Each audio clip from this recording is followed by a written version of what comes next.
पुलवामा भी गए कंडोलेंसेस के लिए, आप शेखपुरा कश्मीरी पंडित से मिलने भी गए, लेकिन कल क्रॉस फायरिंग में शुपिया में एक की जान चली गई।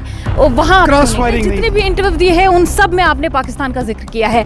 आपको लगता है कि आप बताओ हमें किसका जिक्र? जितना हुब्बल वतनी का जज्बा कश्मीर के लोगों में है, कश्मीर के नौजवानों में है, कश्मीरियों जैसा पक्का हिंदुस्तानी कोई नहीं है। हुब्बल वतनी का जज्बा है, आप कहते हैं कि मोहब्बत बड़ा है, लेकिन आप क्या दे रहे हैं? उसका क्या सिला मिल रहा है? जर्नलिस्ट पे भी एक्शन ली जाती है जब जर्नलिस्ट भी कुछ कहने की कोशिश करते हैं। क्या सिर्फ बीजेपी की वाहवाही करने से ही जो है हम देशभक्त कहलाएंगे, या बीजेपी की वाहवाही नहीं करेंगे तो देशद्रोही कहलाएंगे? ना, कश्मीर को कौन बर्बाद कर रहा है? कश्मीर को गोली कौन चला के हमारे बच्चों को हाथों में बंदूक और हमारे बच्चों की लाशें कौन गिरा? ये पत्थरबाजी, ये हड़ताल, ये कैलेंडर, ये जोर जबरदस्ती, ये जुल्म, ये खत्म। अस्सलाम वालेकुम नाज़रीन, आप देख रहे हैं एशियन न्यूज़ हब और इस वक्त हमारे साथ बीजेपी के जम्मू कश्मीर यूटी प्रेसिडेंट रविंद्र राणा हमारे साथ मौजूद है। आपसे पहला सवाल पूछना चाहेंगे, आपको पता है किलिंग्स का सिलसिला जारी है, तो अभी हाल ही में आपकी लेफ्टिनेंट गवर्नर से बात हुई थी, क्या बात हुई थी?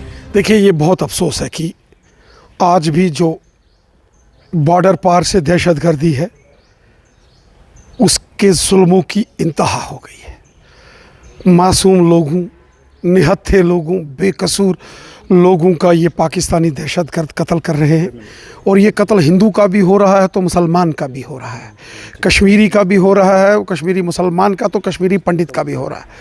खून जिसका भी बहेगा, खून हिंदुस्तानी का बह रहा है। कश्मीरी मुसलमान भी हिंदुस्तानी है, जिसका भी खून यहाँ बह रहा है ये खून हिंदुस्तान का है। इसलिए हमें इसकी तकलीफ़ है, परेशानी है, दर्द है दिल में। मैंने लेफ्टिनेंट गवर्नर साहब के ज़ेरे गौर ये तमाम मसाइल लाए हैं। पिछले दिनों कश्मीरी पंडित राहुल भट्ट साहब की हत्या हो गई। पुलवामा के रहने वाले रियाज अहमद ठोकर साहब, जो पुलिस डिपार्टमेंट के अंदर एक कांस्टेबल थे, उनकी बड़ी बेरहमी से उनका कत्ल किया गया जब वो अपने एक छोटे से बच्चे को स्कूल की बस में चढ़ा रहे थे। ये कहाँ की इंसानियत है? किस किताब में लिखा है कि बेगुनाह लोगों के गले काट दो और उनको गोलियों का शिकार बनाओ?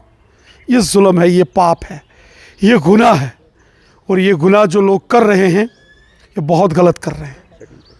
उनको कानून भी माफ़ नहीं करेगा तो खुदा भी माफ़ नहीं करेगा। देखिए, बीजेपी का बहुत बड़ा दावा था कि आर्टिकल 370 के बाद खुशहाली आएगी, अमन और शांति आएगी, लेकिन एक सवाल यहाँ पे है कि आप यहाँ की जो कम्युनिटी से पता चलता है, चाहे कश्मीरी पंडित है, कश्मीरी मुस्लिम है, आपसे काफ़ी ज़्यादा नाराज़गी जता रहे हैं। उन्होंने अभी हाल ही में बीजेपी हाय हाय के नारे दिए हैं, उन्होंने लेफ्टिनेंट गवर्नर हाय हाय के नारे भी दिए हैं। ये गुस्सा है जब उनके घर का एक आदमी राहुल भट्ट साहब को कत्ल कर दिया गया, उनको गुस्सा आ गया।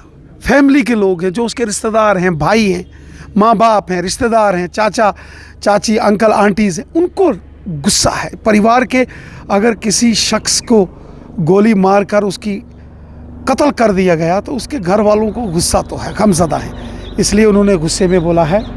लेकिन राहुल भट्ट साहब का जो कत्ल हुआ है ये इंसानियत का कत्ल है।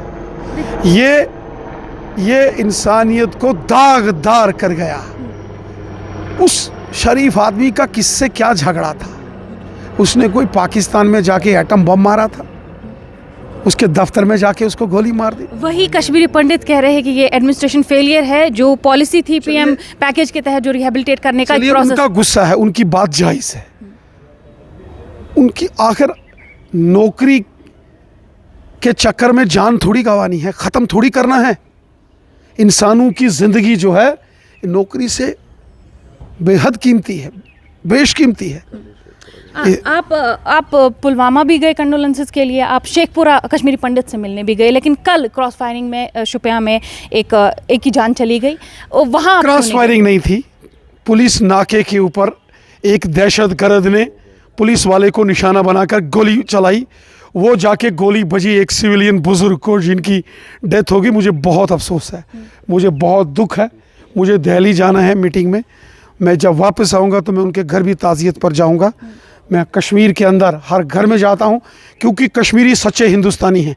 जितना हुब्बल वतनी का जज्बा कश्मीर के लोगों में है, कश्मीर के नौजवानों में है, कश्मीरियों जैसा पक्का हिंदुस्तानी कोई नहीं हो सकता। आपसे यहाँ सवाल पूछना चाहेंगे, अगर आप कहते हैं हुब्बल वतनी का जज्बा है, आप कहते हैं कि मोहब्बत बड़ा है, लेकिन आप क्या दे रहे हैं? उसका क्या सिला मिल रहा है? कश्मीरी अमन, चैन, शांति। यही लाल चौक है जो साल के 12 महीने में से 10-10 महीने बंद होता था, पत्थरबाजी होती थी, दुकानों के शीशे टूटते थे, साल के हड़तालों के कैलेंडर निकलते थे। आज ना बच्चे स्कूल जाते थे तब, ना बिजनेस, ना कारोबार, ना मेटाडोर, ना गाड़ी, ना टैक्सी, ना बिजनेस, ना मजदूरी, कुछ नहीं। लोग ये जो छिप के वार करके कत्ल हो रहा है ये भी ख़त्म हो जाएगा।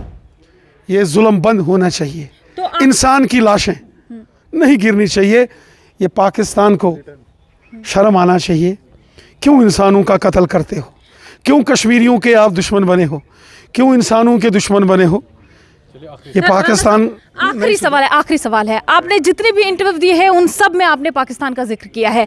आपको लगता है कि आप बताओ हमें किसका जिक्र करूं? गोली कहां से आती है? हमें कश्मीर का जिक्र करना है। ना ना ना ना, कश्मीर को कौन बर्बाद कर रहा है? कश्मीर को गोली कौन चला के हमारे बच्चों को हाथों में बंदूक और हमारे बच्चों की लाशें कौन गिरा रहा है? पाकिस्तान गिरा रहा है। बाकी वालों में हिम्मत नहीं है उसका नाम लेने की। मैं हिम्मत से बोलता हूँ।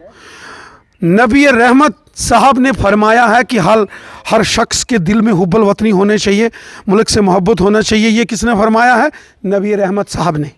और कश्मीर के लोग नबी रहमत साहब के उस फरमान को मानते हुए अपने मुल्क से मोहब्बत करते हैं, अपने वतन से प्यार करते हैं। और पाकिस्तान वाले आके गोली मार देंगे कि तुम मुल्क से क्यों मोहब्बत करते हो? देखिए, कश्मीर के लोग नबी रहमत के फरमान को मानते हैं, इसलिए तिरंगा झंडा बुलंद करते हैं, क्योंकि नबी रहमत साहब ने फरमाया कि अपने मुल्क से मोहब्बत करो। हुब्बुल वतनी का जज्बा उन्होंने कहा, दर्द दिल रखो। किस किताब में लिखा है कि जाके बेगुनाह का कत्ल कर दो?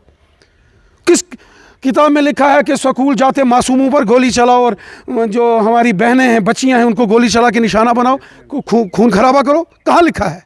देखिए, इसलिए देखिए एक सवाल है। देखिए, जर्नलिस्ट पे भी एक्शन ली जाती है जब जर्नलिस्ट भी कुछ कहने की कोशिश करते हैं। क्या सिर्फ बीजेपी की वाहवाही करने से ही जो है हम देशभक्त कहलाएंगे, या बीजेपी की वाहवाही नहीं करेंगे तो देशद्रोही कहलाएंगे? देखिए, आप इतने खतरनाक सवाल मेरे से पूछ रहे हो। नहीं, खतरनाक की तो बात, आप रिप्रेजेंटेटिव है। सुनिए ना, आपने मेरे से जो आपका मन था सो सवाल पूछा। यही डेमोक्रेसी है। आपको किसी ने रोका नहीं? मुझे तो यहाँ देखिए, रोकने की बात है। पिछले अगर किसी जर्नलिस्ट की बात की जाए तो जर्नलिस्ट को रोका गया है। नहीं देखो, आपको कोई रोक सकता है? आपको किसी ने रोका है? बताओ। नहीं। तो बस हम रुकेंगे नहीं। हमारे साथ BJP UT president Ravindra Rana मौजूद थे, जिनसे हमने बात की और सवालों के इन्होंने क्या जवाब दिए हैं वो भी आप इस वीडियो में देखेगा। आगे भी आप तक रिपोर्ट्स पहुंचाते रहेंगे। फिलहाल के लिए मुझे दीजिए इजाजत। Asian news hub, Srinagar, Kashmir.